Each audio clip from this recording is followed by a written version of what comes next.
heddiw dyma ni yng Nghaerdydd yng Ngynhadledd gyntaf Estyn ys sawl blwyddyn nawr.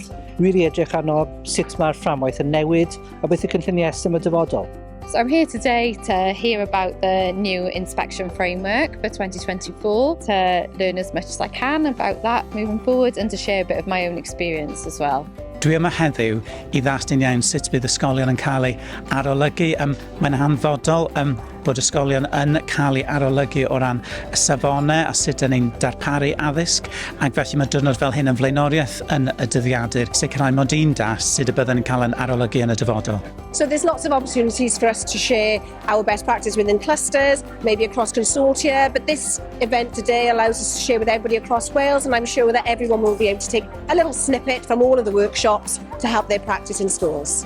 Well, really, it's an opportunity today to be able to share the key messages of how we'll inspect in the future. We've got some new processes coming in from September 24.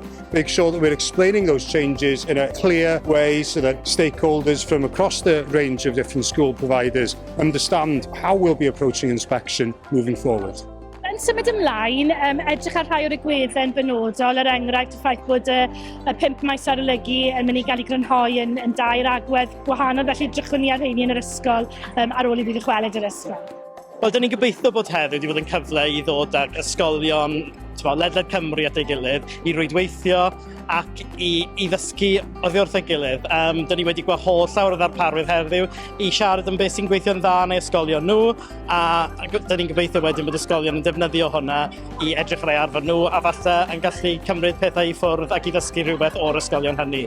I'm here today to learn more about the new inspection framework. I've already looked at the Ready Already, the Barod and Barod. I think it's a really welcomed approach to Estyn and inspection in Wales. I'm here for the understanding of the new framework that they're introducing to us that's starting in September, so that we can get context of what that looks like for schools, and as a head teacher that I can see how we're going to work in partnership as we move forward on improving what we're doing within our setting. Wedi bod yn wych o'n safle I, gobeithio mae pawb wedi mwynhau.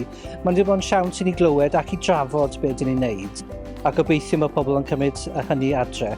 Bydd y deunydd I gyd ar ein wefan ni, felly plis cymwch golwg, ond dwi mor ddiolchgar I bawb sydd wedi troi lan heddiw.